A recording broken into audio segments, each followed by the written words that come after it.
This conference will now be recorded.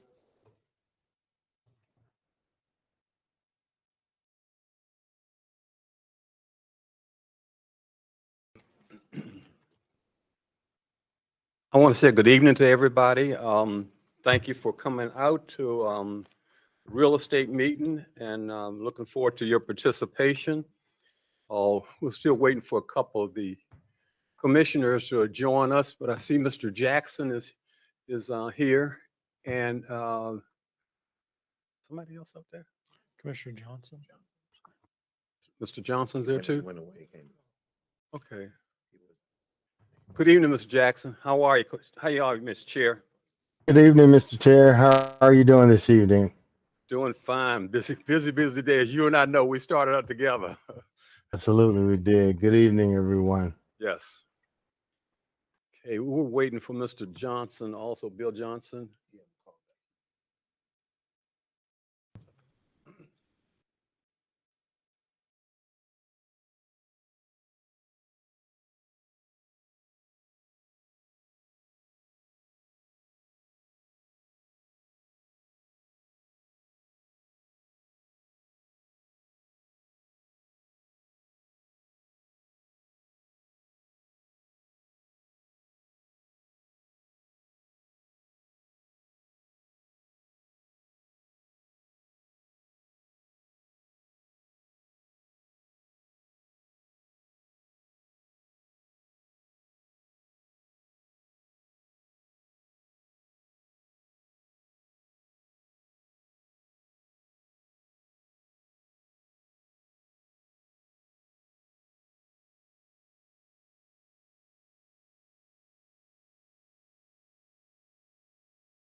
Addressed our chair this morning, this afternoon, and I want to say hi to all the staff and everybody else is here, and also our guests.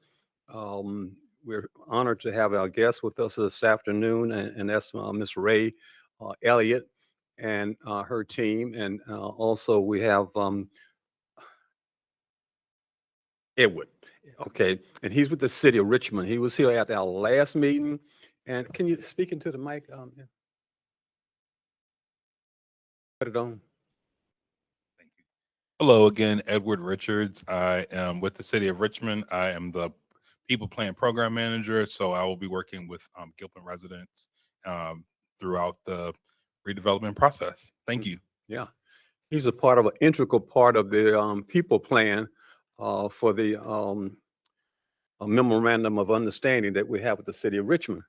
And he's an integral part of it. So we're looking forward to him being sitting around the table with us from time to time and adding value, as I know he has, because they brought him in for a special purpose, and that's to involve the people in it. And hopefully you glean some things from us, and we'll glean some things from you.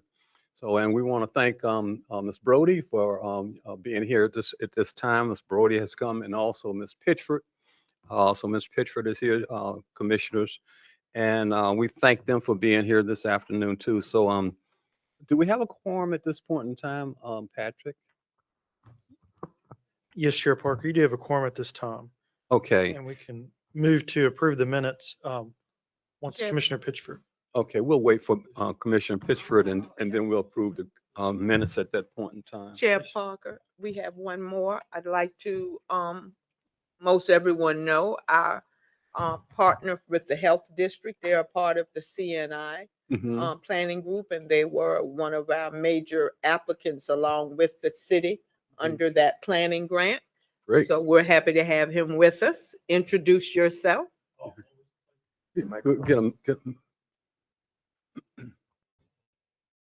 Always a pleasure to be here. I'm Bob Becker with Richmond and Henrico Health Districts. Mhm. Please. Please.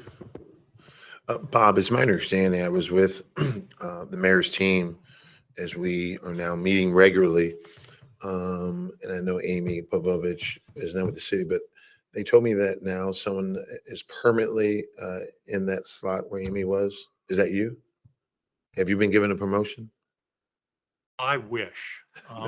Good, Bob. Although filling Amy's shoes would not be my choice. That would be much. I had not heard that somebody is in that position yet. So it's still Dr. Dr. Vure is the person. Dr. Peter Because Perry, Dr. Perry. Dr. Perry has left. Okay, She's moved downtown. Right now it's Dr. Vure. okay. Um, Important to know. It's important to know. Thanks. And Bob, what is your charge to do? What do you do for the health department with I do housing stuff. housing stuff? Okay, Yeah, yeah. Housing is a social determinant of health. I'm supposed to fix that. Okay, So it's kind of a big, broad, mushy field. okay. Great, great. Well, we're glad to have you here.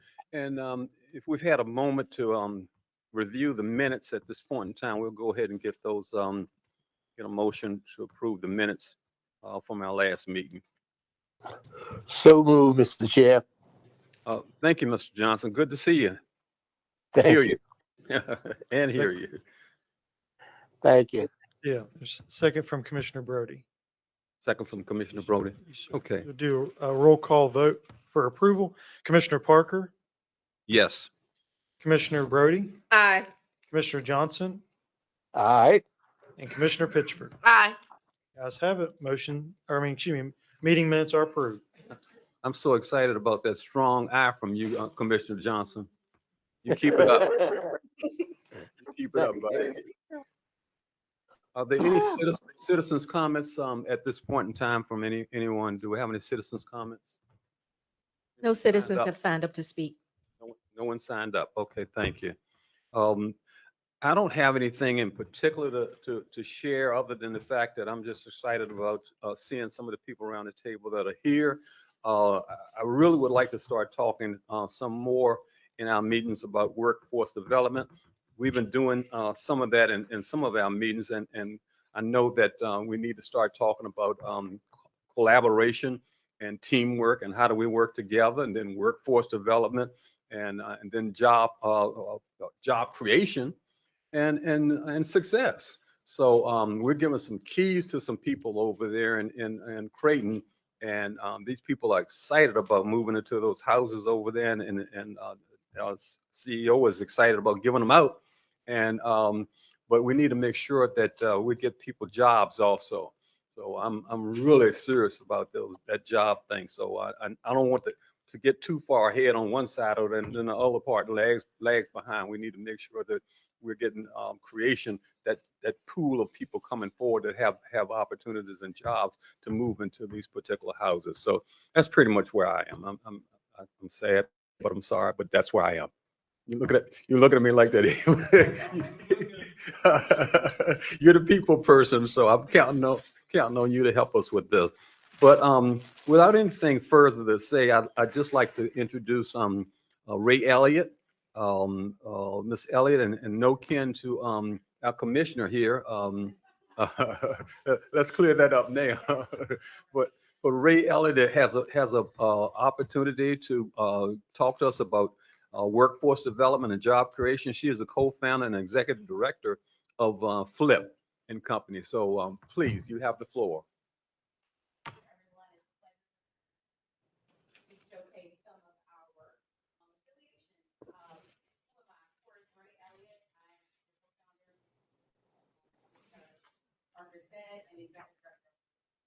I am on the Virginia Alliance for Clean Energy. I'm the Strategic Planning Committee Chair. We cover nuclear, wind.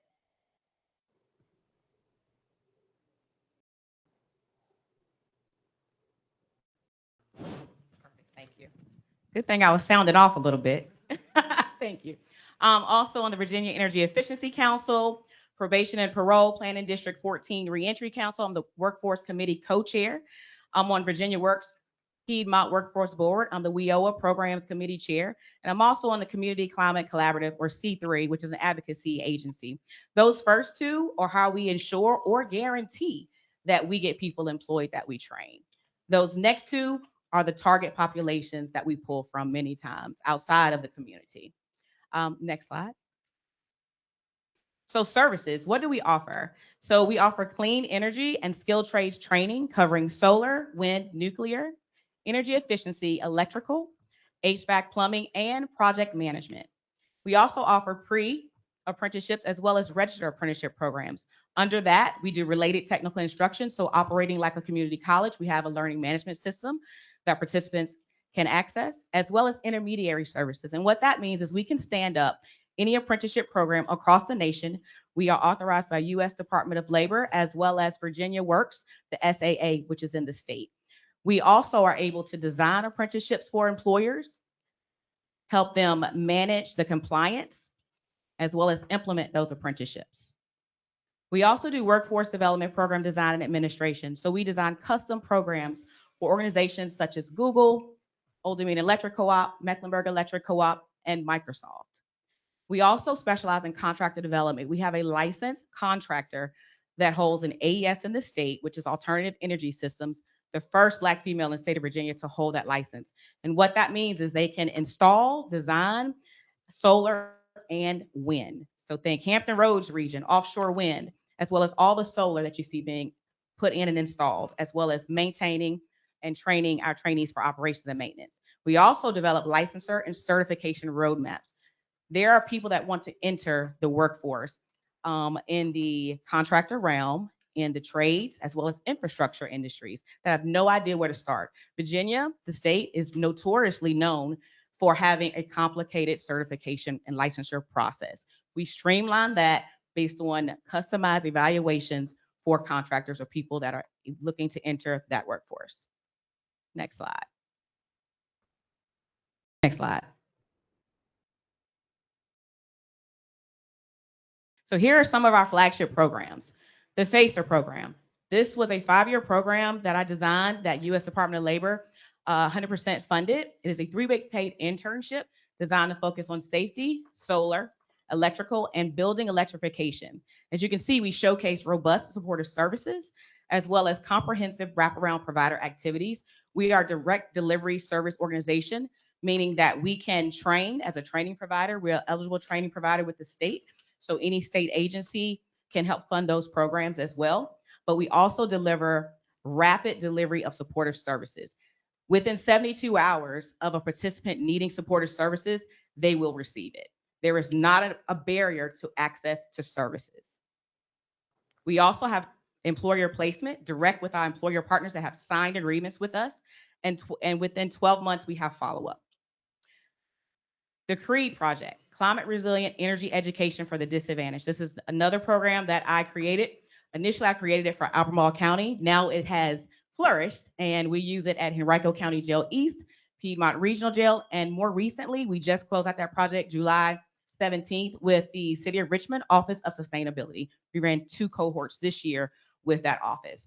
It is a 7-day solar energy efficiency electrical training program with employer partner connection and facilitation. Our most recent graduate is making $65,000 from that training. Again, this is an accelerated and compressed training with direct results. And we also have fully customizable workforce program. So we do paid internships, of course, like the FACER project, pre-apprenticeships, registered apprenticeship programs. We do workforce plan development. So we have designed those plans that organizations or businesses are looking for. And we also do needs assessments and impact studies. We do our most recent project with the Hampton Roads Workforce Council, which is the largest workforce board in the state of Virginia. We're the only organization that does the clean energy apprenticeships. It's a 100% program. We are sub-awardee on that project. And we're also doing a needs assessment across that region, as well as impact studies. But our MHEE is our Manufactured Homes Energy Efficiency Program. We have helped design the workforce piece, and we are implementing the workforce piece for Old Dominion Electric Co-op. And the TWDP is our Trades Workforce Development Program. Some of you have a blue card near you. And this is a new program that we have that is supported by Google.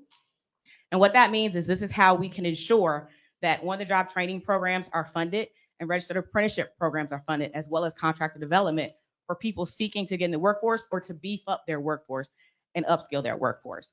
We are able to advance up to $20,000 per employer in the trades or clean energy sector that will establish on-the-job training programs, as well as RAPs, registered apprenticeship programs. This is how we incentivize the employers to generate the results and metrics we require. Next slide.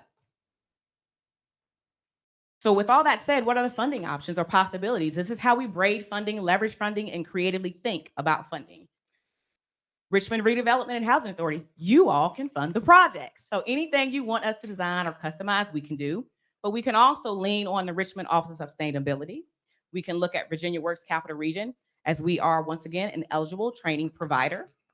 We can look at additional federal, state, or locality grants, as well as corporate funders that Flip Inc. has a relationship with, as well as RRHA. Next slide.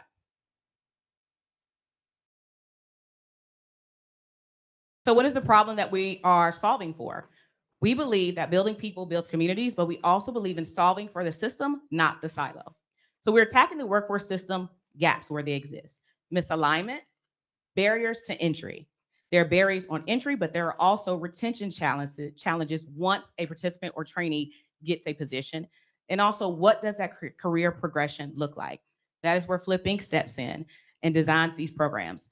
That picture was taken June 11th, and we were the first recipient of the new Google Energy Impact Fund in the state of Virginia, where they invested $65 million. So we're super excited about that. The lady on the left in the white is Ruth Parra. She is the president of Alphabet and Google, and also the chief investment officer there.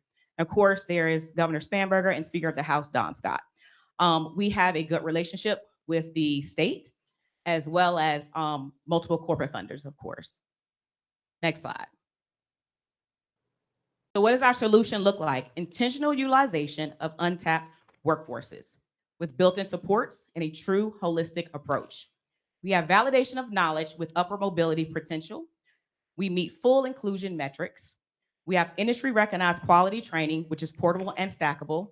I'm a qualifying agent for 2 global accreditations under NABCEP, North American Board of Practitioner, for the PV Associate, as well as operations and maintenance. So think Microsoft or Cisco, but for solar. I am also the qualifying agent for the National NCCER accreditation. I'm the training director for Flip Inc. as well. We provide skilled worker pipeline for the skills trades industry. Next slide. So our programs are award winning. We are the recipient of the 2023 C3 Energy Equity Organization Awardee. We are the 2023 United States Green Building Council Virginia Chapter Community Impact Organization Awardee. We are the 2025 UVA Sustainability Org Awardee. We are the 2025 Virginia Works Employer Excellence Organization Awardee for getting women into the industry, as well as justice impacted individuals and other citizens that have barriers to entry, as well as a personal award for myself, the 2025 Virginia Alliance for Clean Energy Innovation Awardee for leadership and for the first ever project in the state of Virginia, which was the FACER project. It is what we call a worker-centered sector strategy project for clean energy. It was funded by USDOL, but more importantly, it's funded by H-1B visa funds, which keeps critical infrastructure jobs within the US for Americans. And next slide. So here's how we make it all happen. Here are some of our partners. The Virginia Vets Program. I'm also a US Army vet. NABCEP, our accreditation provider. NCCR, another accreditation provider. Be Smart Home Solutions, a solar and energy efficiency contractor. Commonwealth Power, electrical contractor. Sunday Solar, Virtue Solar, Tiger Solar, MTV Solar, Virginia Career Works, Piedmont Region, VAEEC, Berea, LLC Family Services, our wraparound provider. Virginia Career Works South Central Region, Sun Tribe O&M, Operations and Maintenance. Virginia Career Works Central Region. Next slide. And more partners. Coppin State University, DEQ, Department of Environmental Quality, ICF, Inner City Fund, Virginia Works themselves, Henrico County Sheriff's Office, Maryland Justice Project, the Sierra Club, Virginia Chapter, Charlottesville Office of Economic Development. What's important about Charlottesville is we helped direct their Go Solar program with our design, which is similar to the CREED project. C3, Piedmont Regional Jail, United Way of Greater Charlottesville, and of course, the City of Richmond, Office of Sustainability. Next slide. So get in touch. We don't want you to leave right here. If you have any employer partners or contractors I see procurement may be in here. Procurement, a list of contractors, make an introduction. Let us work our magic and get people funded, get these employers funded, and get people jobs with retained earnings. Not just livable wages, but thriving wages. Thank you. Mr. Chair, Thank you. Wonderful presentation. Yes, Mr. Johnson, Commissioner Johnson.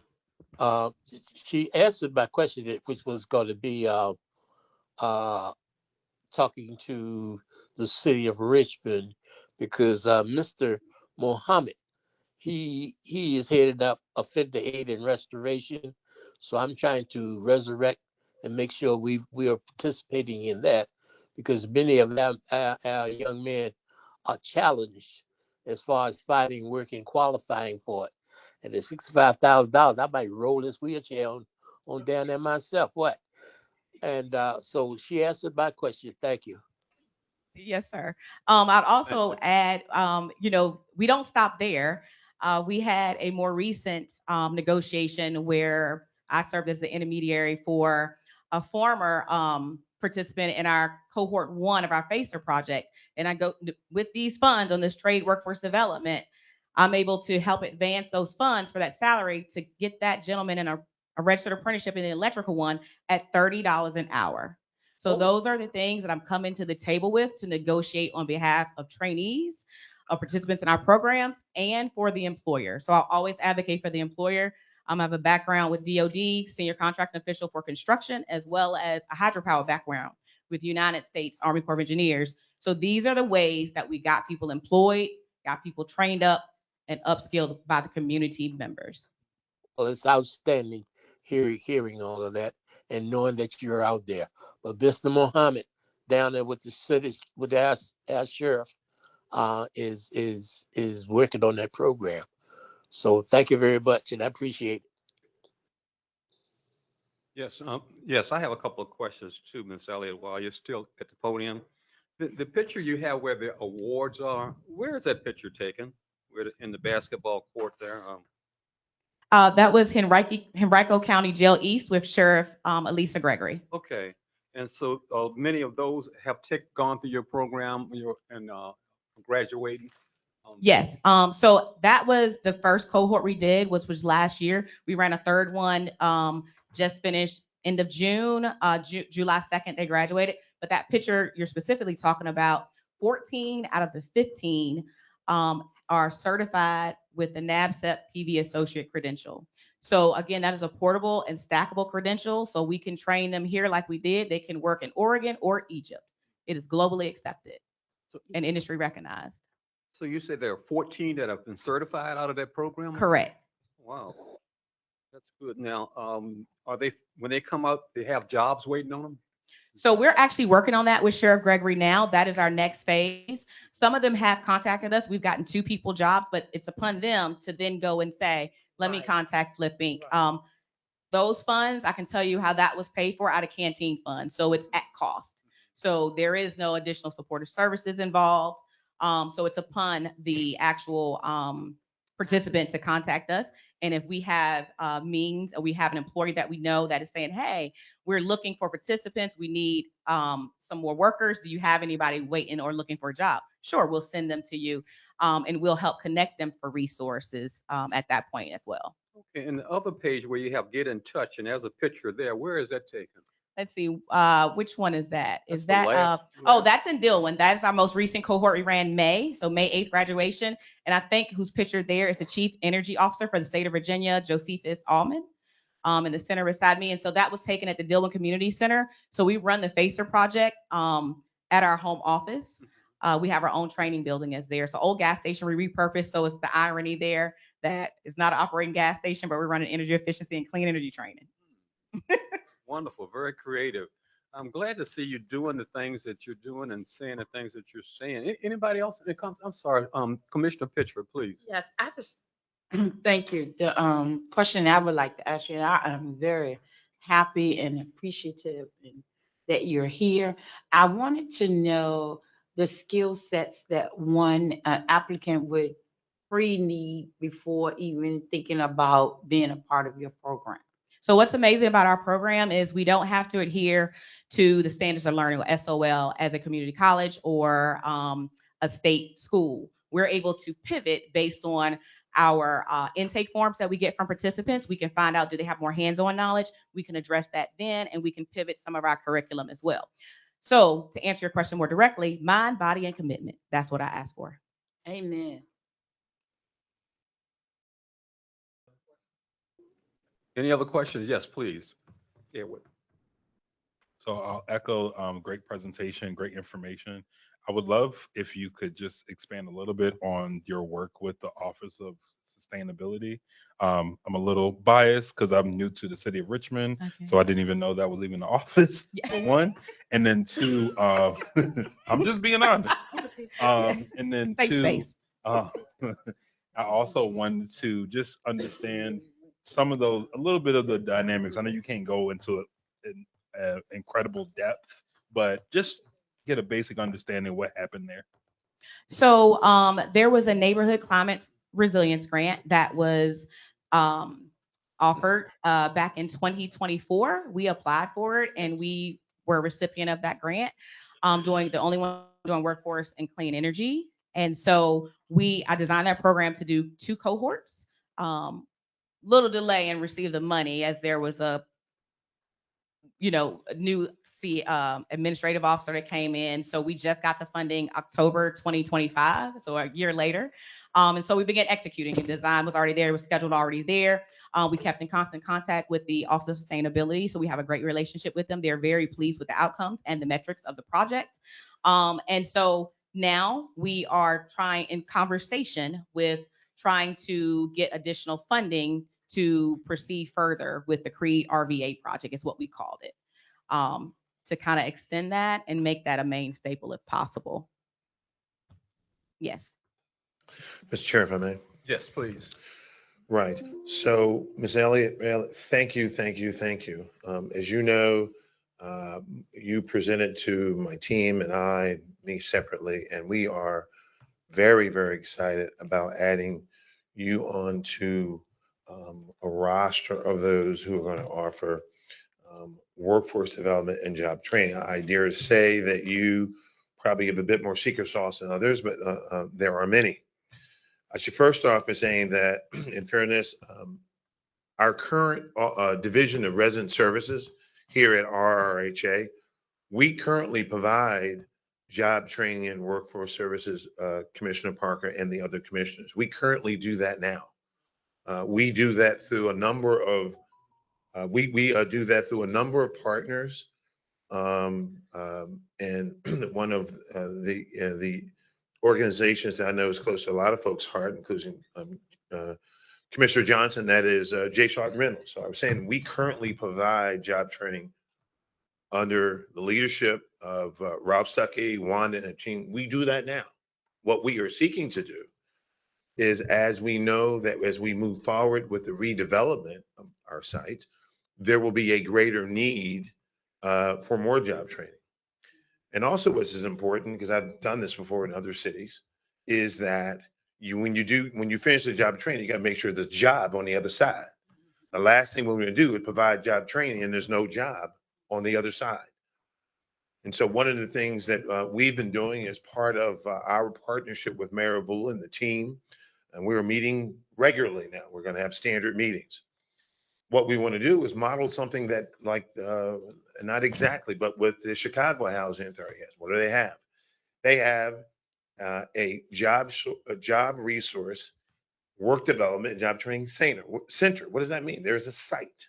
There's a site at which all organizations who say we can provide workforce development and job training, and we want to provide those services, be it free or otherwise, we want to do that. What we want to do, and we've been at the table, and Commissioner Parsons, we have been talking about workforce development, and I've been talking about it because I know I don't want you beating me up about it. So I intentionally make sure it's part of the conversation. So as we've been doing the redevelopment, we have been talking about it. We've been talking about it as part of the people plan as we've been having our conversations. We're going to do this intentionally and methodically through the Office of Community Wealth Building. And what we're, at least in our initial conversations, are seeking to do, where will our sites be? So the Calhoun Center will be opening up later this year. We anticipate that will be one of the sites for a workforce development and job training center. We're also looking at Brigitte, and you're under the leadership of Ralph Stuckey. We're looking at our Fairfield. We have a center there. And we're working with Mike Kelly and getting some of our funding, our capital fund to build that out. Why? Because that can be another site, but it would be a hub. Why would it be a hub? Because you get residents in terms of traveling. You're not going to get residents going to travel from Mosby all the way over to Gilpin Court, but Gilpin Court will be one of the sites. The reason why the Fairfield Center Recreation Center will be great, it will be a hub. You can get residents from Mosby. You would have them obviously from Fairfield and from what's the other place? Huh? Welcome. From Wickham. And that would be a resource center hub so that residents wouldn't have to travel that far. So we are really intentionally thinking about it all the time. We want to make sure that when we do it in the right way. But I'm very excited about what we're going to do. And also in last, when we think through, and Sherelle and I, Parker, and now Eric, when we're thinking about where the jobs, I gotta say it again, we don't want to train folks in the middle jobs now then. And so when we think about a redevelopment, where those jobs might be, we have what's called the first build. Y'all know about that in Gilpin Court. We're now working with the developer, KBS, and the developer, Josh, HRI, saying how many jobs, we want to quantify how many jobs that small project will create. Because remember, the big jobs and opportunities will come when Gilpin Court starts with its 10 to 12 phases. Well, that's off. We want to remember the first build project is for us to gain trust with the residents and saying, if you trust us, we can show you, we can do job training, we can create some jobs, we can create opportunities. We're now working with both the Gilpin Tenant Council and the Gilpin Informed Residents and others in the community to say, what do you want job training to look like? What kind of jobs we think are going to come out of the projects? We will be doing job training, not for jobs just come out of real estate development. We will be, as you and I talked about, Ms. Elliott, we'll be looking for jobs that are non-real estate development related as well. So you're shaking your head because that's important, right? The first kind of jobs that we're thinking about, we've been talking with the mayor folks, is on the first build, or what sort of temporary jobs that we can create where folks can just say, you know what, put on a yellow jacket and temporary, and just so residents can see that people are just starting to get some temporary jobs. Then we're going to be working on what sort of, basic stuff like drywall, electrical, but how many jobs? It's important that we don't overpromise because we want to make sure, as Sherelle and I have been talking principally with HRI and the developer, the subcontract, KBS, to make sure we can say, we think we can have these, we will produce these many jobs. We can't overpromise, but it's very, very, very exciting what we're doing. We're now working through what we think would be a modest job creation out of the first build, but we're also looking at it, I think Sherelle and I says, can the others that are non-Gilpin Court, right? Can the folks that are now coming out of Creighton Court right now, right? Can they have some job training? Looking at, in conclusion, I'll let Sherelle talk, have me say a few words. And Mosby Court, as we're now get city council approval to move forward with Mosby Court, we want to start that early on, begin to quantify and be very, very specific. And we're going to make sure that Brigitte, under the people plan, we're hiring someone to interface with that gentleman there. Have I covered everything, Sherelle? Because you and I have been working very closely with us on this subject.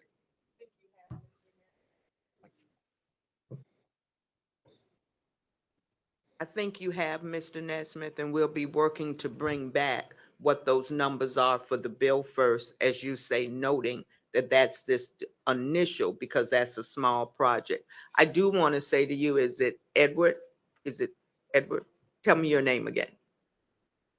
First name Edward, last name Richards. Okay, Mr. Richards, it is Laura Thomas, who is the department director, and a person under her is Don Oleski, who you may want to contact to see what they're doing with the jobs. But they have a menu of programs there at the city. So Laura Thomas and Don Oleski. Thank you, Mr. CEO, and thank you, Mr. Sherrill. And I just, excited about you being here, and period, because I'm always, I'm a contractor, I'm a business person. So I'm just not, somebody who's just around. This is what I do. And so I see people and I need people. And you're talking about the Generation Z and how these people are trying to find jobs. And a lot of the women are coming up with jobs in plumbing and in painting and even in the water industry. You mentioned something about wastewater. Hydropower. They are into the wastewater treatment industry, and that's a great way to be. You don't have to worry about whether I'm gonna do scrubs around somebody's house at KBS or whatever, or Creighton. You can get into the water treatment industry because there's so many jobs there. People are looking, and you're talking about the data centers. So data centers are looking for things, and you mentioned something about, and you mentioned something about the fact that you're a veteran or related, and Yes, I know sir. that I'm a veteran too. Cool. And they have a CDL program to help you get your CDL if you want to. So there's so many opportunities. So I'm excited about what you're talking about. I'm just so tired of seeing people standing around on corners and places and like they can't find a job, or they're awesome jobs out there, but we just got to get people into these people, fit them into these particular positions, and so that they can bloom and grow and do what they're supposed to be doing. A lot of times I think the most thing that holds so many people back is they're thinking, I can't do that. That's not for me. I don't fit that mold, or as you said, how do I qualify? All of these things like that. All of these things, we need to get that behind them and get in front of them. Yes, I can, and get into positions like that where we can move forward with things. And I'm excited about what we're doing with the housing authority also, but I want to do some things outside of the housing authority too that would also create jobs in our community beyond that. So thank you for what you do. Yes, Anybody thank you else, all. any other comments anyone have? Did you have any comments, Ms. Harding? I did, but I didn't want to take up too much time. But I am interested, and I know you said that, I know we're talking primarily about residents, but I know that there seems to be an opportunity there for RRHA to be a potential employer. So I'd love to get more information on that and know what are some of the requirements of your employers that you request for, or what are the measures that you need for us to partner in that way. So we have an employer agreement, and I can send that out, a standard boilerplate, just so y'all can review that as well. Right. We keep it light, because we don't want to scare employers off, but we do need some guarantees there, right, as Right. well. And so we do a really good evaluation. Our employer partners are pleased. We have every one employer partner that we have recruited from day one since 2022. They're still a part of all of our programs. Initially, it was from the FACER project, and now they have graduated to our other programs, to our CREED and to our TWDP as well. And then we've only increased that. But there is an opportunity for outside of residents and for residents. Even we have remote jobs. Our employers are given participants and trainees remote jobs in project management through the Registered Apprenticeship Program to manage energy efficiency projects.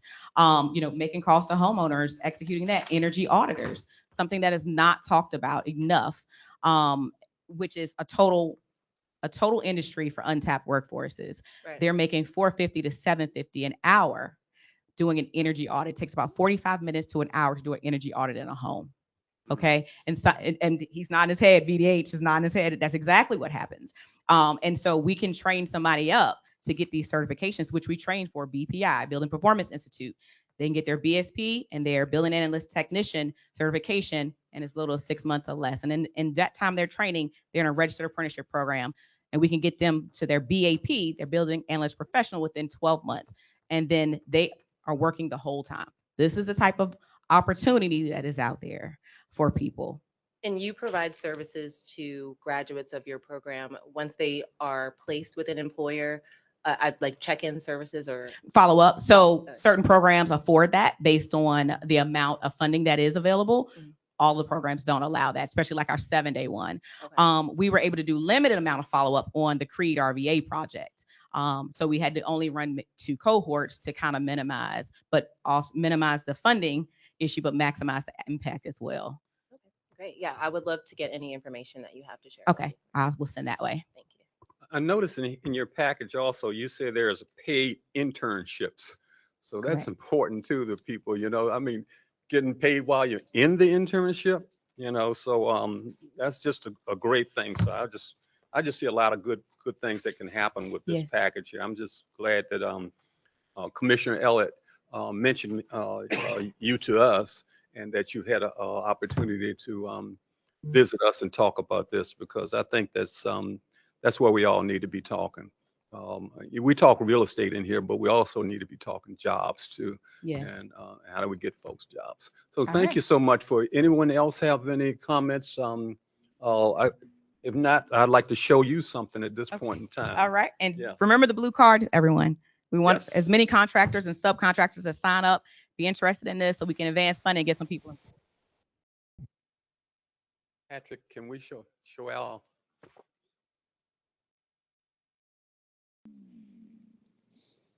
Well, it turns out more and more young people are choosing trade schools over college, saying it offers greater stability, hands-on work, job security in high-demand fields like construction, animal science, biotech.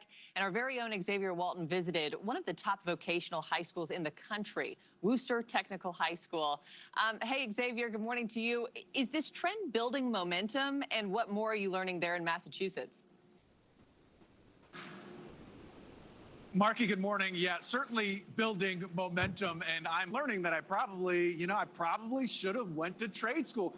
This beside me, I just learned a few moments ago, this is actually a sander, and then over here, if we come this way, this is a planer, and I also learned, do not touch that red button.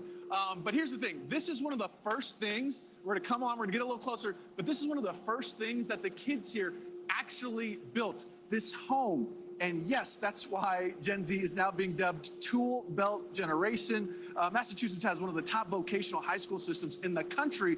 Here at Worcester Technical High School, 23 programs for students to choose from. Each program provides a different path to a profession, from carpentry to cosmetology, from biotech to electrical, or say plumbing and HVAC. You're getting real life hands-on training in high school. Recent data from Resume Builder shows 42% of Gen Zers currently working in or pursuing a blue-collar or skilled trade job. 30% said trade jobs offer better long-term prospects, and 19% said they couldn't find a job in their field. For those reasons, students say they are steps ahead of some of their peers going to a more traditional high school. As part of the medical field, we get our CNA certifications, CPR, and basic life support. And you're working right now? Yes, currently I work at UMass Memorial, has a PCA. Why did you choose plumbing? I felt like out of all the shops that I was able to explore, it gave me actual real life skills. Like if I decided not to pursue it in my 4 years, I could work in my own house without needing somebody else to do it for me. Everyone needs HVAC. That's the thing. It's going to be around here for hundreds and hundreds of years, so there's always something I could do. Another reason is I could be my own boss, so I could start my own company, I could make my own hours, and I could make a lot of money doing it.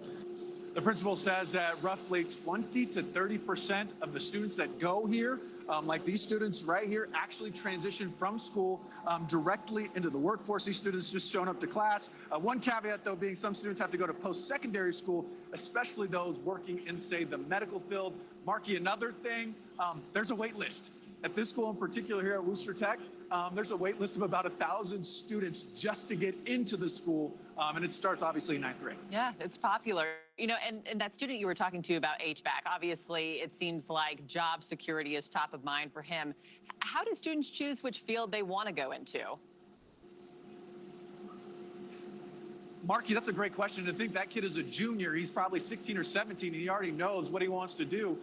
But they have this thing called an Explore semester, so they get real hands-on experience when they get here to kind of see what it is they actually like. One student went from, say, robotics to carpentry. Take a listen.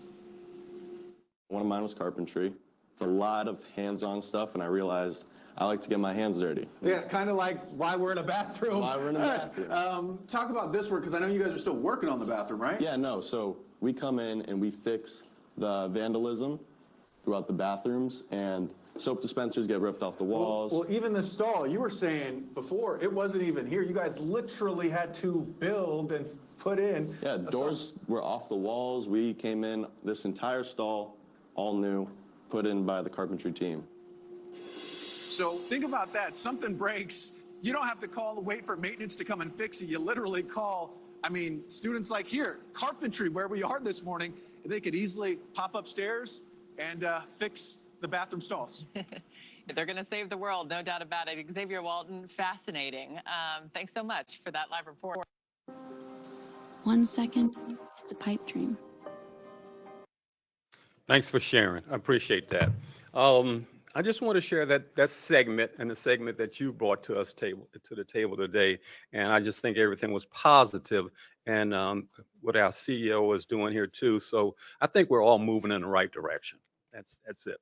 So we've gone on with the rest of our meeting, Ms. Elliott, and if you wanted to stay, you certainly can. You and Edward, if you want to stay, you certainly can. If not, we're going to go with our meeting. But thank you for coming. I appreciate that. You certainly added value.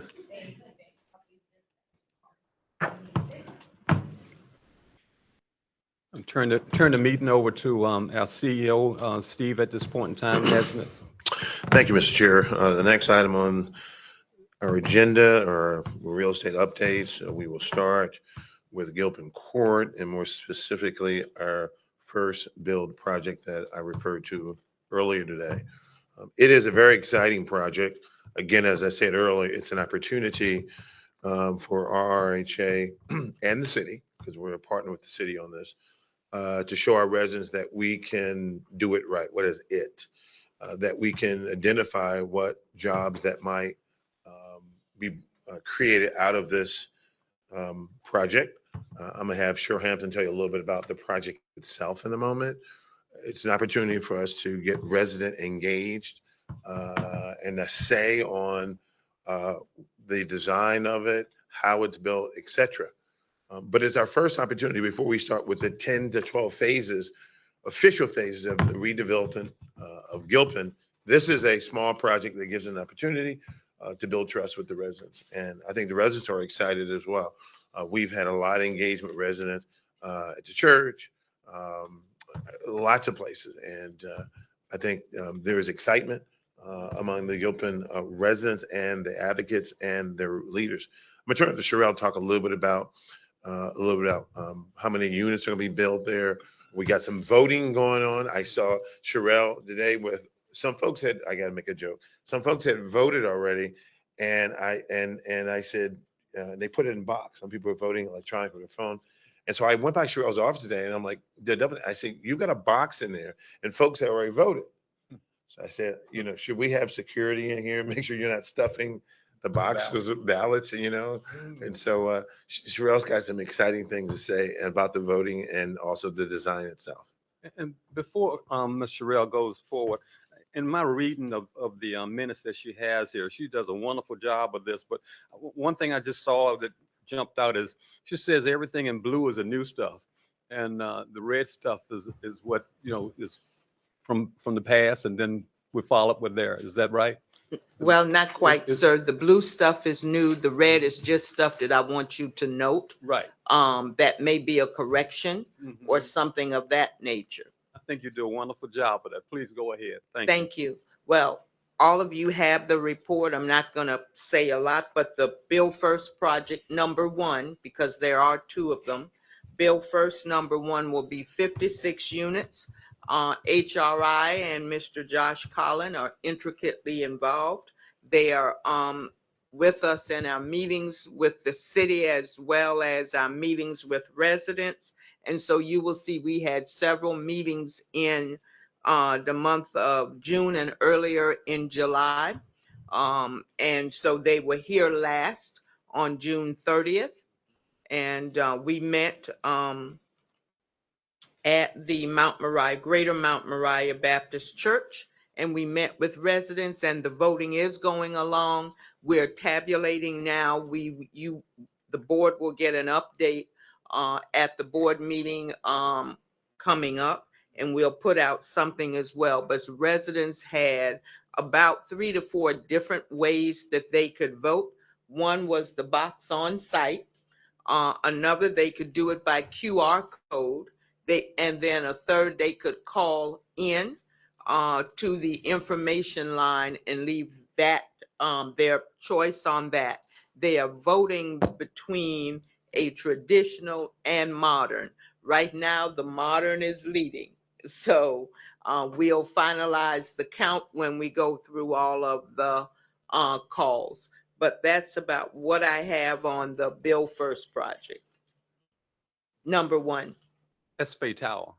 No, that is the 21 vacant lots that have been combined. Okay, okay, thank you. Yes, sir. Between First and Federal and some other streets there and St. James Street. There's that, you can see it if you're at Greater Mount Moriah Baptist Church. It is that big vacant parcel right out. You can look out the door and see it. Next item is 4 East Gray Street. Some new news there, Eric. I just got word from the CEO. CEO and I, that is the developer, we'll be having a call tomorrow at 2 p.m. We're excited about this project. We're excited about it because it's one of the potential areas for part of the larger Gilpin Court and Jackson Ward redevelopment, where potentially some of our residents can go. It's all senior, it's all affordable. So we are excited. The developer, we're working closely with them on some things. I'll let Eric talk a little bit about what we're working with them on, but obviously they've got to get some city and other HUD approval. And so we're hoping that tomorrow we'll be talking with them about how we are going to continue to help them close on the project. Eric, I don't know if you have anything else to add. Nothing specific, just we continue to work with their development team on their funding strategy and completing due diligence. The rest is in the report. Thank you, Eric. Are there any questions on commissioners around the table? Any questions on what Eric shared with us just now? I understand that there was supposed to be some funds flowing from the bond program on that. Is that right? Yeah, I mean, okay. No, go. Thank you. Yes, sir. They do have a conduit bond. They're using our conduit bond program in their capital stack. That has not come to closure yet. We think that that will close, if not by December, maybe in the first quarter of next year, 27. And we have a report here that I'll go over later in the program in the committee meeting on our conduit bond program. Thank you so much. Thank you, Eric. Next item on the agenda is Creighton Court. Very exciting. We all know we had the event with Mayor Vula, many other elected officials, including Senators, State Senator Bagby, and just a plethora of partners. And what really was clear, Chair Jackson and I were talking about it. He gave a wondrous sort of closing speech he did, and he was just letting. I was like, you want me to write some remarks for you? He goes, no. The Lord will take care of that. So that was like one less thing I had to do. So I was happy, and we're all very excited. I saw the mayor afterwards, and he did a tour of what was built, right? And he was like amazed. I mean, when you look at those units. And the commonplace, it looks like a condominium development. And think about that. That's what they're going into, and it's just remarkable. It's better, quite frankly, than what I have where I'm living. But I'm not going to move in there. That's for the residents. But it is absolutely amazing. And there's one historic moment that's going to hit, and that is November-ish. I was telling Mayor Vula that November-ish of this year, 20th or something like that, all of Creighton Court will be demolished. And that's a historic day. And I was telling Mayor Vula, I was sitting together, and I said, I said, yes. And I said, what I want to work with you, Mayor Vula, is, and watch this, Commissioners Brody and Pittsburgh. I said, we got to get Governor Spanberg involved, because if you Google RRHA, the first thing comes up is the Big Six. So as the mayor has been going around telling the history about the city, good and bad, we're going to celebrate that day. It will be no longer the Big Six. It's going to be 5. And that means this is a historic moment, factual moment for the city and the Commonwealth. And I was doing this interview with the guy who's doing a documentary around public housing around the country. Many people believe that where public housing is located around the country, that was redlining in and of itself, where they chose to put public housing. Okay. And some of the stories that we want to talk about is, why was the Big Six chosen to be located where it was located? And there's lots of history and lots of stories to tell about it. So Maryville is excited about it. The good news, we have some time to get to when that's going to happen, but it will come. It's going to be the Big Five, and the mayor said that he and I'll get the governor's folks about it. And there's stories to be told about it, the good and the bad about why it happened. So that's Creighton Court. I'm going to leave some of the more details up to Ms. Sherrill. She's been working, as they say, hard in the vineyard on making sure that the residents are moved out of there and where they need to be. So Ms. Sherrill. Thank you, Mr. Nesmith. There are 25 households that are left. We started with 107, and there are now 25 households to be relocated by September 30th. So we are working hard. We will have moves this week, some this week, and next week, and we continue with that. 15 buildings have been demolished. In the first tranche, there are 3 that are outstanding, and 1 is down of the 3. 1 is partially down, and 1 they'll start next week. So they will finish out the first tranche of 18 buildings in phase 2 and 3, the combined phases, by the end of the first week in August. And so that's where we are. And then they have another 30 some odd buildings to do, and that's what they will be taking down. Why there has been a delay? We anticipated having all 18 buildings down in June, but there has been a delay in working with Dominion Energy in the disconnection of power. So they are working with us, but their crew comes out as scheduled, and if there are storms, any bad storms or anything, they divert personnel to those locations, even though they are a large company. But there is a delay that we are experiencing with the disconnection of utilities there. That's appropriate, and it is with Dominion Energy. But that's where we are with Creighton, our demolition developer. We anticipated having all buildings down by the end of November. So that's why you hear Mr. Nesmith talk about now would be the Big Five instead of the Big Six. Ms. Sherrill, can I ask a question? Yes, sir, of course. Who is the demolition developer? The demolition is a sub through KBS, and I'm trying to think of their names. Colleen, do you know who the sub is on that demolition contract? It's SB somebody. I can't think of it. SB Cox? SB Cox. Mhm. SB Cox, okay. Yeah. I guess I got that question. Does he have any MBE participation? Or how's he doing? He does not have, so let me take that back. He does have some MBE workers. Well, I know that. I see Right. them. Yeah. Right. So that's where he is, but it comes with the main sub, which is KBS in this case.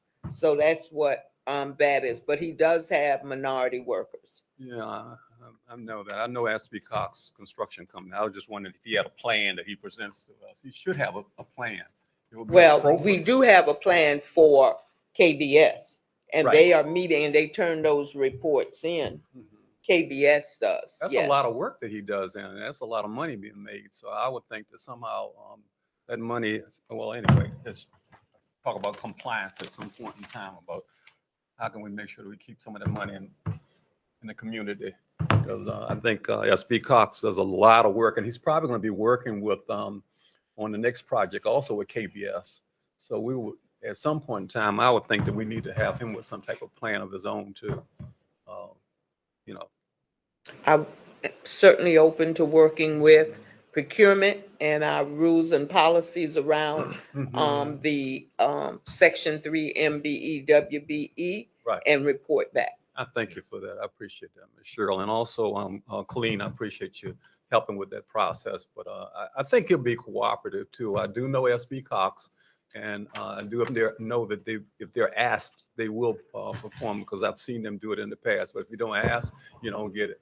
Ask now, you don't get it. So I think we need to ask that question of, hey, how about putting some some contractors, so partner with another MBE in the city, which I know there are some small MBEs in the city, but they're not big enough to do the job. But why don't you bring some of them under you? Right, And support right. that project. Yeah, and I know Mr. Nesmith and I and Mr. Kelly are working on compliance, like that kind of stuff.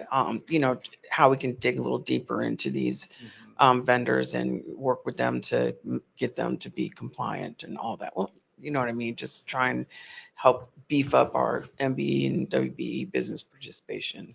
Mr. Finelli will work, but I think you have to ask him, or just ask him, hey, look, I need you to help with the MBE participation of the job. But if nobody asks him, he's not going to do anything. It's just business as usual. Right. So I think we don't need to do a business as usual on all this money that we're spending. Yep. Thank you so much, Colleen, and also Ms. Sherrill. Hey, do you have completion of your report? I'm sorry, did I interrupt you?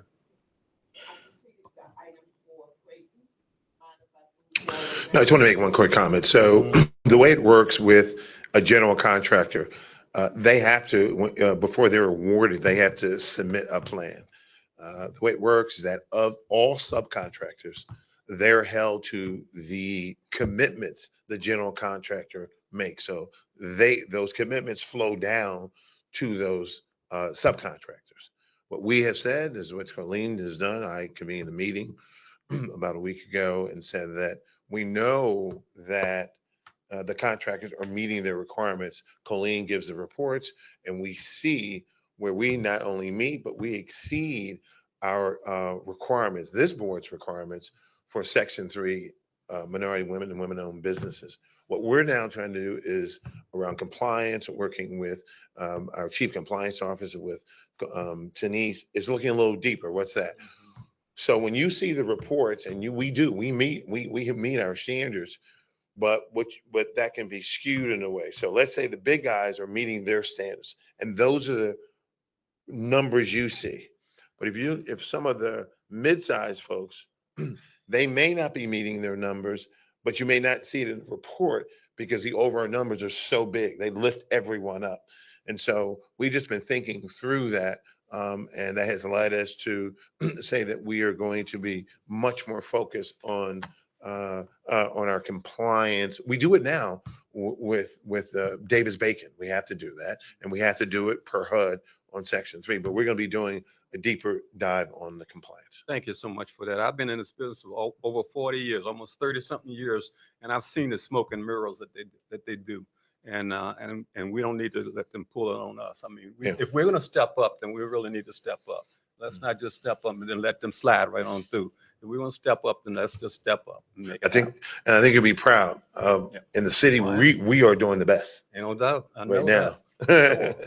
Thank you, Steve. Next time is Mosby Court. I'm gonna let Ms. Sherrill give most of the presentation. I want to say a couple of things is really important.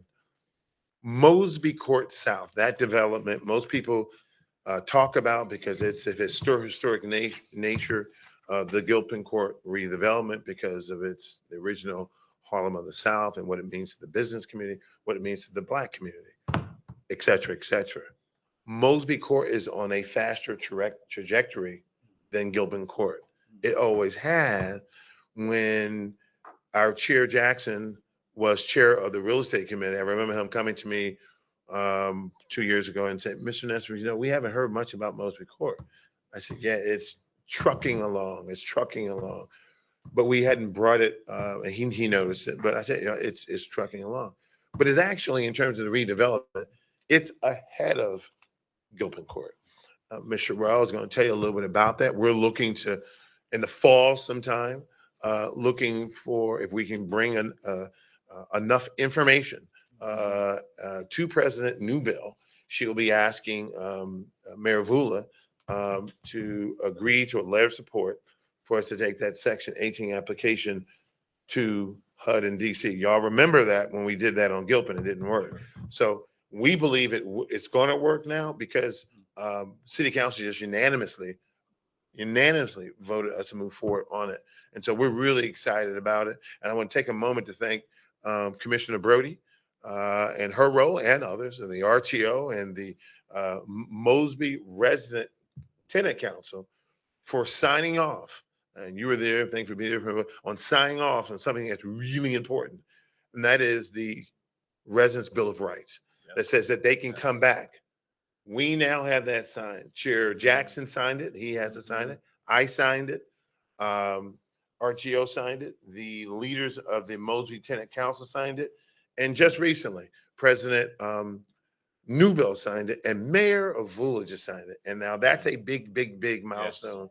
I just want to say that, and I'll turn it over to Sherelle about the Thank you, specifics.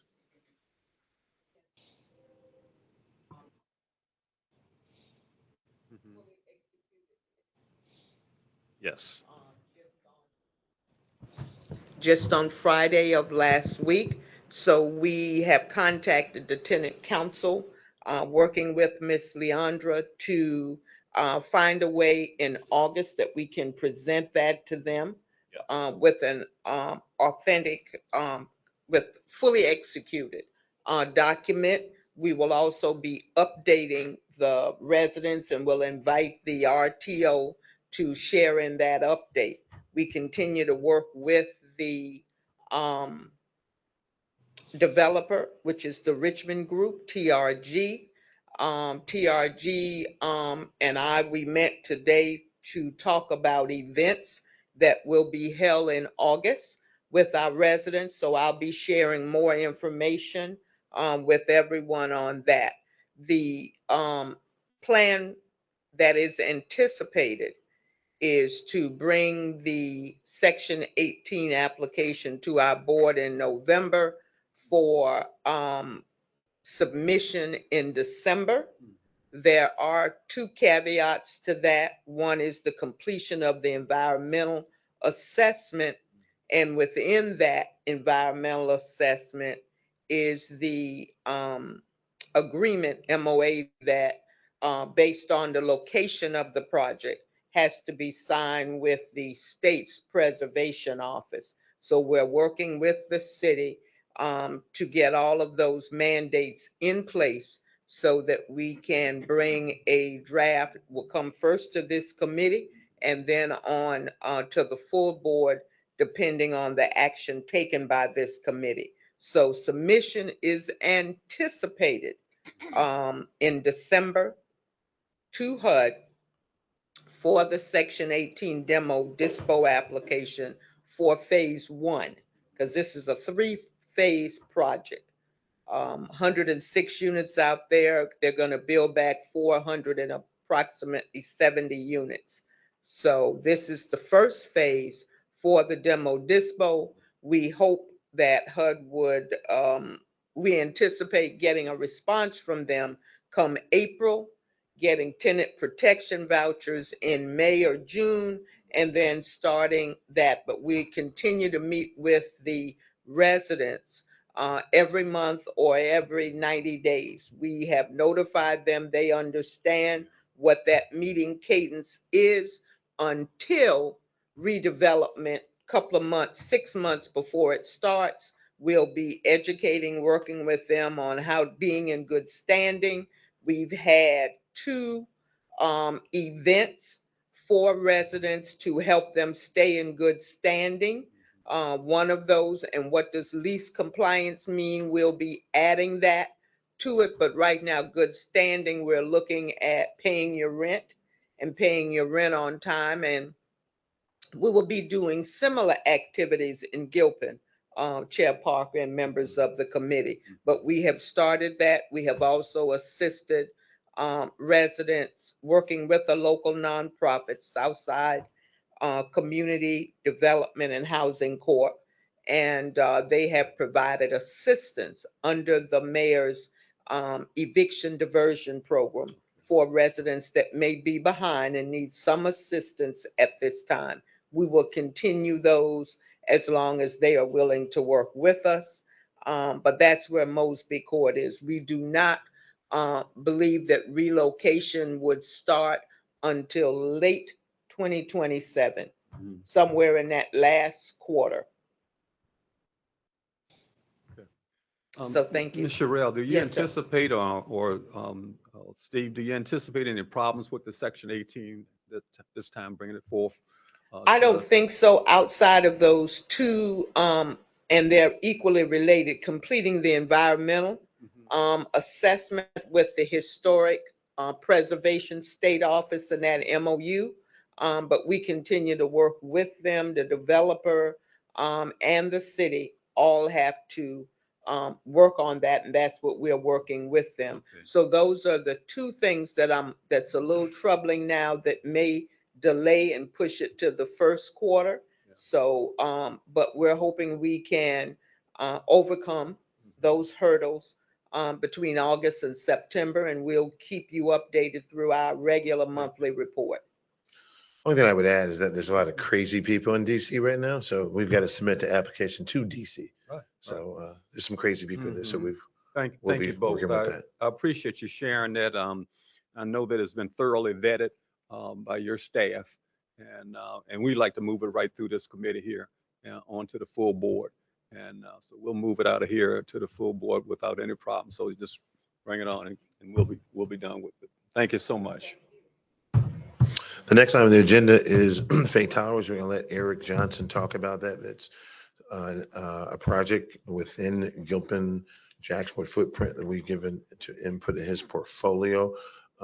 He's going to be coming to the next meeting with even some more exciting news about some of the thoughts around how we're going to expand that Fay Tower footprint in some other ways. But I think Eric's going to come back to the next meeting on that, but I turn it over to Eric. Yes, good afternoon again. Good afternoon, Eric. So the Fay Tower update, just briefly is. Eric, microphone. So just again, briefly, as you know, this group, the board approved the CEO to enter into negotiations for a memorandum of understanding with the developer for Fay Towers in the July meeting. So they've started that process with council and with Mr. Nesbitt.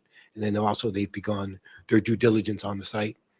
And I think that over the next couple months, you'll hear more about the status of the MDA and the evolution of the plans as their first priority is the build first site. But they're engaged, starting to work, and we're starting to put together the framework for the MDA.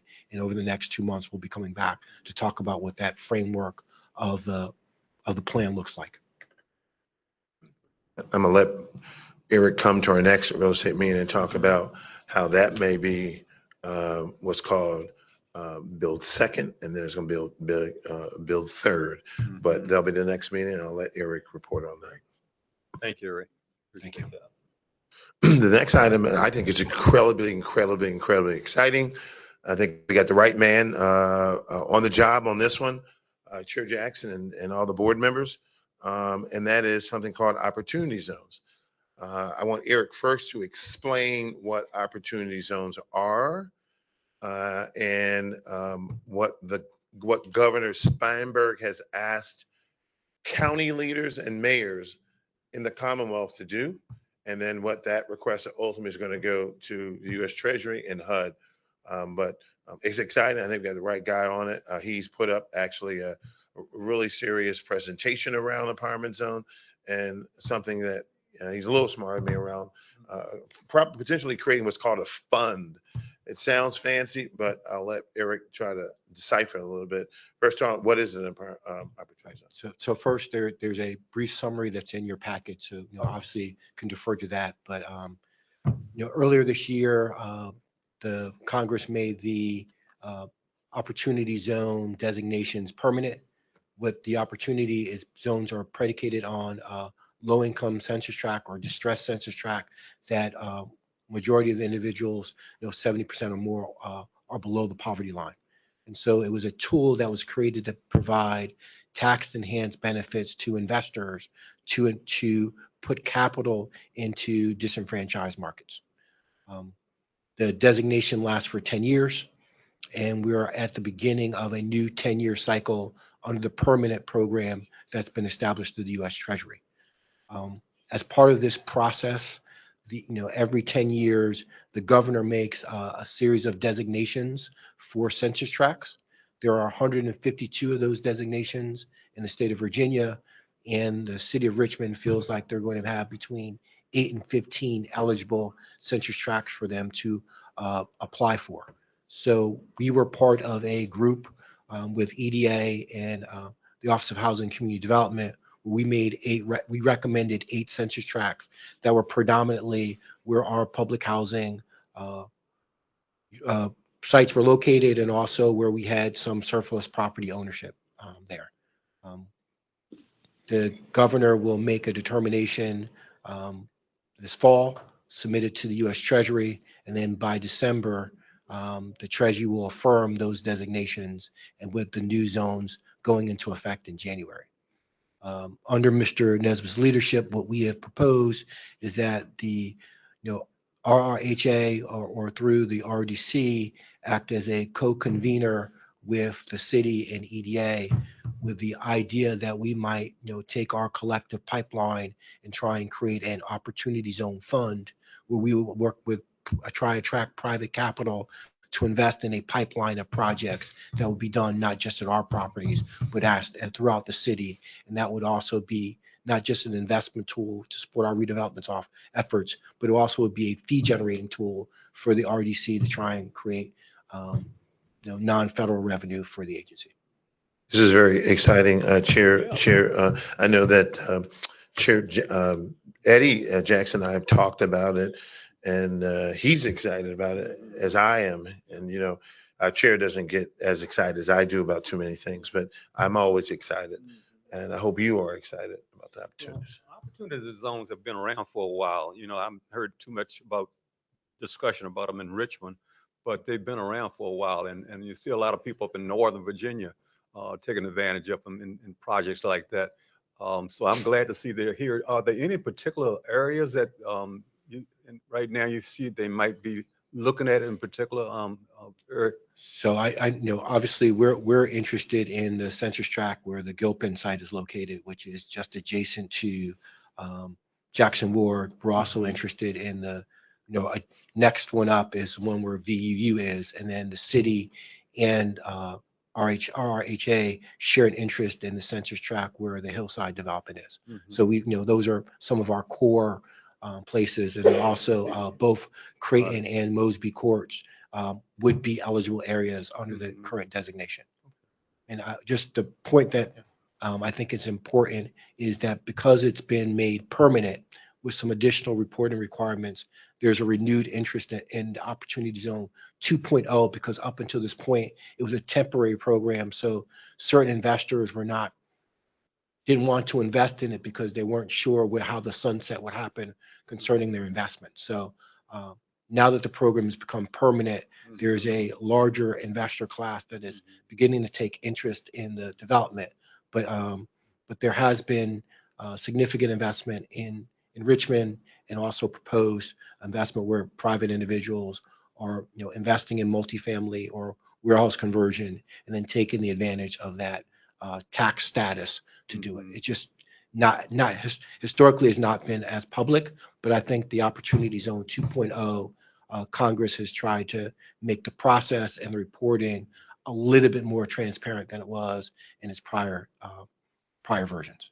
Well, Eric, you've seen a lot of large-scale developers take advantage of this particular opportunity here, but do you see RDC taking advantage of it also? I think it's something, a tool for us now. I think if we can combine with other interest, and then kind of control a pipeline as Mr. Nesbitt said, kind of as a co-convener, co-facilitator, if we can own a pipeline that comes with the other things that we can offer as an authority or city or things, then I think it has the opportunity to be a fee generator for us, or to try and get, tax enhanced capital to look at our development projects that will have some type of financial needs. But I would also say where people have pivoted in recent years is instead of doing a 1031 exchange, a lot of people have gone and used the tax deferral status to do for OZs, because you get a longer window to reinvest your capital as opposed to a 1031 exchange, which I believe gives you 24 months. So it has been used for smaller projects, but largely it's been large multifamily residential, some commercial, some mixed use, where private individuals have invested capital and then taken the tax benefits associated with it to boost their RRs. Wow, thank you so much. Ms. Pitchford, do you have a comment? Yes, my question is, what constitutes an opportunity zone? So it is so it's based upon census tracts, number one, and then basically you have to meet a criteria. The census tract has to meet a criteria where the majority of the individuals are living below the poverty line, or the majority of the families' income is less than 70% of the median income for the area. So if the median income for a family of four, I'm just going to do the math, make it easy, is $100,000, then most of the people in the area have to have incomes less than $70,000 for it to be eligible to be designated. And then we're going through a process where the city, the city through HCD, us, and the Economic Development Administration is submitting a series of recommendations for census tracts to be considered by the governor for inclusion into it. So in essence, we're competing with other jurisdictions and other counties for this preferred investment, for investment areas for future investments. Last question about the opportunity zones. How is that project going to be a access to RRHA? So if you're part of a fund, and then we would work with a fiscal agent and someone who would help raise as part of the fund, and then we would have some ownership in it, right? Then anytime you do a transaction, you get a portion of, you can get fee income or a little bit of interest in the deal. So over time, you're making money as the project returns, provides a financial return, but then you're also getting kind of an origination fee for doing the deal. So it's kind of origination fee. You also part of a stack, where the fund can also invest. So you can basically get some investment income, and then you're also getting kind of the current income that's for the projects as they produce. And then to the extent that they increase in value over time, which is really a 10-year, and you sell it, then basically, we theoretically would get part of the gain. And in simple terms, that means it's a tool for us to generate unrestricted revenue. And that's what we really, really need in simple terms. But it's not a grant, but I think it's important. It's not a grant. It's a tool for individuals who have capital that they want to, deploy in certain markets. And our strategic advantage is that all of our property and all of our investments are in those markets. So we can be kind of a gateway to investors who are looking for opportunities.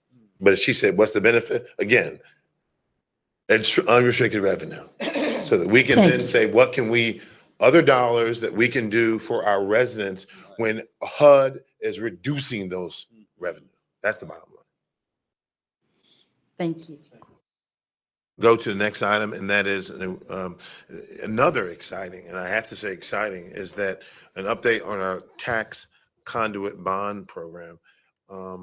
It's very, very exciting because I was meeting with Sherelle just the other day. I'm like, walk me through that again. Walk me through that again.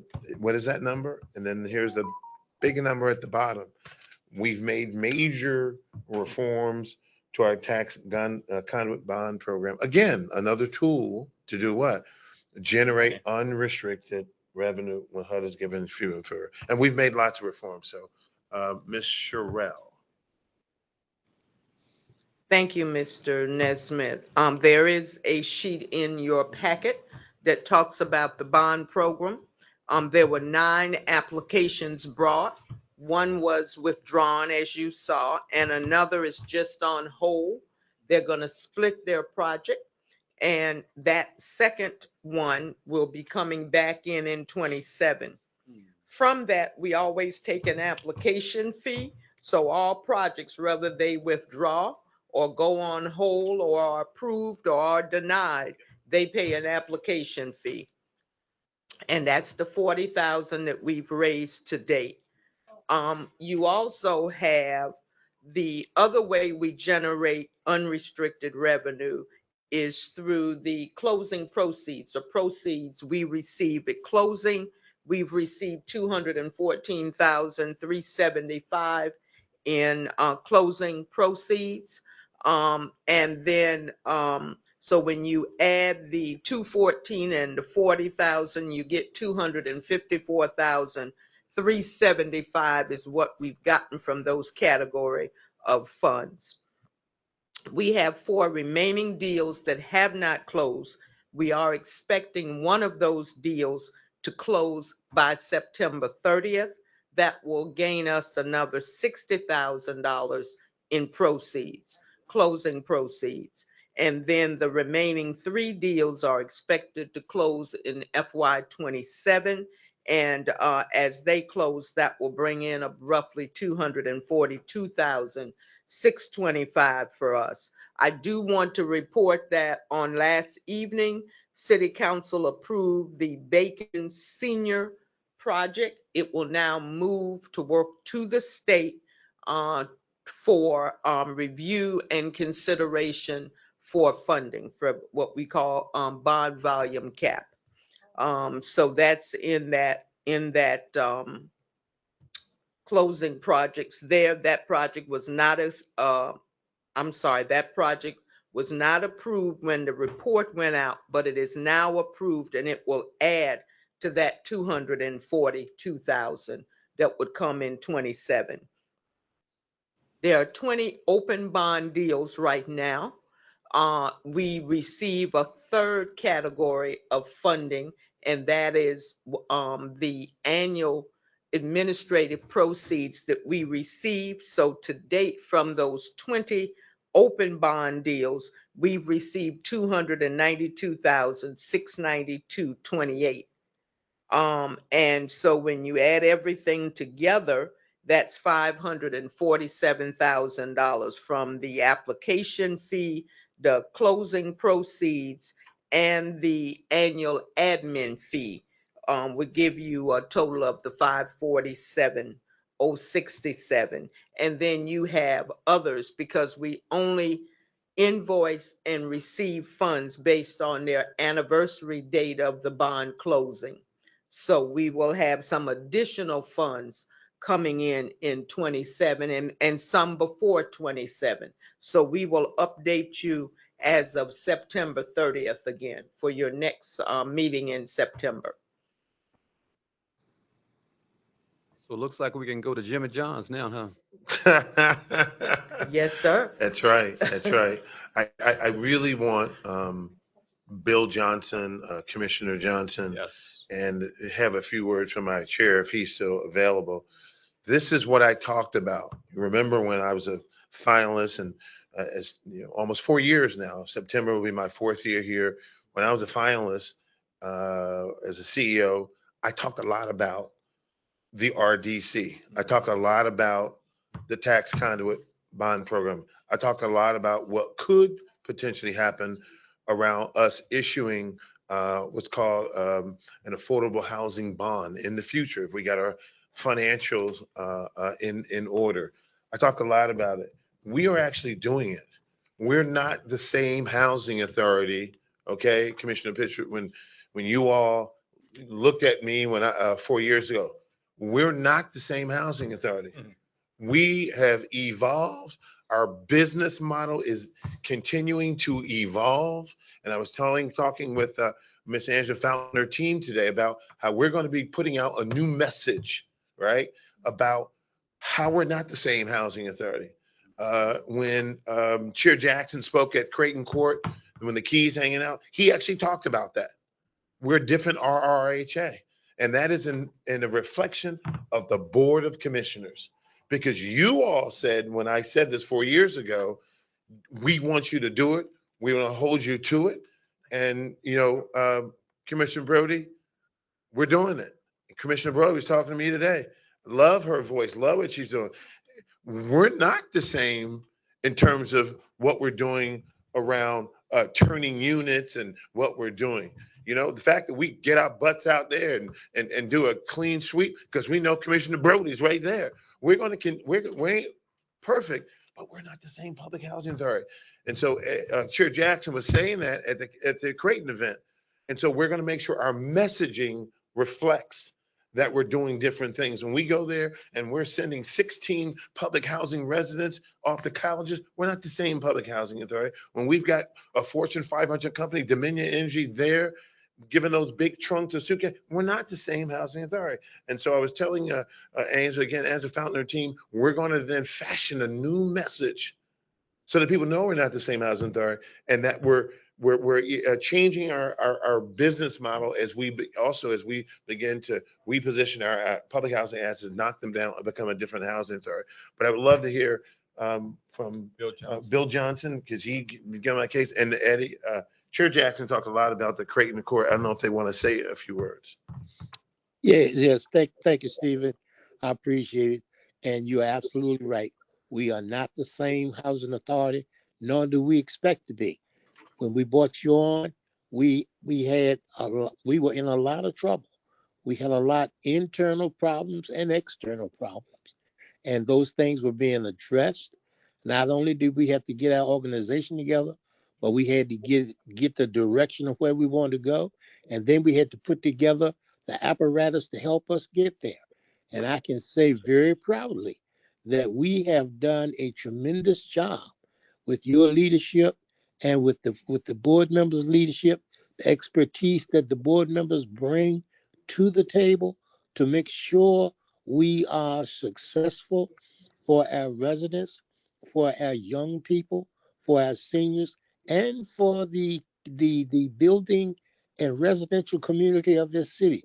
We've got a lot to be proud of and a lot to be thankful for. And we are not the same city anymore, of which we are very much an integral part of. And looking down the road, when we talk about what we have on the north side of the river and the opportunities on the south side of the river for further development and enrichment for our community, I say congratulations. Yes, we are not the same organization. I think we've got a lot to be proud of. We went through our trials and tribulations, and it cost us. We had to give up a pound of flesh to get to where we are going now. So I think we got the confidence of the city and our residents, and you definitely have it from the board to continue on the way that we are going. And I'm very pleased and proud of what we have and what we have to look forward to. Thank you. Chair Jackson, I'm not sure if you're there. I certainly concur. And I agree with Chairman Commissioner Johnson. We're definitely not the same board, which were our intentions. And so, not to belabor the subject, there's a lot of work to still be done, but it is for face value now. I think people recognize, and our own self marketing has helped our efforts. So I say, as we pivot and turn the corner, let's continue to focus. And I think we're just about to hit our stride. So let's continue to do the things that have us recognized as leaders in this region now. So we salute you, but we must continue to stride and reach our goal. Chair Parker, please. Thank you, Chair Johnson, for those words, and former chair, and thank you, our current chair, for your words on where we are today and where we're going. I guess we have the Section 3 and MB reports at this time. And we do. And before we do that, I do want to make, if you allow me, I want to recognize I think is the vice chair of the Gilpin Tenants Council. Is that Kristen Campbell? I see her there. I want to recognize also Charlene Pitchford as the president of Gilpin Court. We had a meeting with them recently around the first bill, around what we're doing. And I think it's always important to remember that their leadership is important.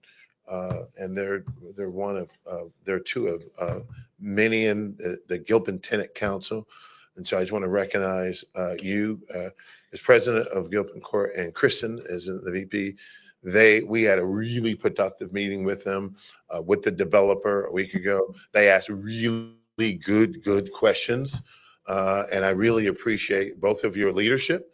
And we're going to make sure we always recognize that you are the duly recognized leaders that represent, as HUD said, those residents. So I just want to thank you, Kristen, and Commissioner, for the conversation and the good conversation. Before we go, I just wanted to recognize that. And then we go to Colleen. Good evening. Good evening.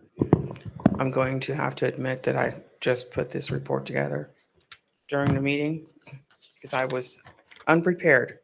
So you'll see it says May, but it is actually July. And I do have the numbers for you that you requested as far as who the top vendors were, but it's not on here. Didn't get to that part. Shame on you. I know. Shame on me for waiting till the last minute to do it. But I apologize. I made the mistake of taking 2 vacations within a month. Oh my gosh. I will not do that again. And Chair Parker, we should have reminded her, we were so busy trying to squeeze everything out of her before she left that we didn't get to send our usual reminders. So Yeah. I share in that apology. It's okay. We're good. Okay. Thank you, Ms. Colleen. You're welcome. Thank you. So you can't really read it very well up there, but that one is correct, says July. We are doing really well in our MBE, which you were talking about earlier. We were actually at 41%. And I credit that to all the work that we've been doing with our project optimization program, because we have 7 vendors, and I believe only 2 of them are not MBE participants. So we're doing very well in that. I mean, we're still doing very well across the board. We've exceeded our numbers. In our WBE businesses, we're at 13.8%. And then in our section 3, we're at 26.7. So as you see, our WBE goal is 10%. The MBE is 30% and section 3 is 25. So we're doing very well on there. So, and next month you will have the top. Okay. Thank you so people. much. You're welcome. Next month you'll come back completed. Huh? What's it? October you'll come back. September. Yeah. September with the names. And Yes. Okay. Yes. Thank you so much. Yep. I'll send it to you. Oh, no, we're To- fine. you sure? We'll get them then. Okay. Let's all take a break next month and then we'll come back the following month. Okay. All right. We'll get back to business. Does What's anybody that? have any, huh? Well, the reason I stopped doing that is because usually when you do a pie, it equals 100%. And that is not what those numbers were telling you. So that's why I tried to make it, I did it like this so that you can see what the goal is and where we're at and how much to spend is. I thought it was a better snapshot. Okay. I know you like the pie. See you next time.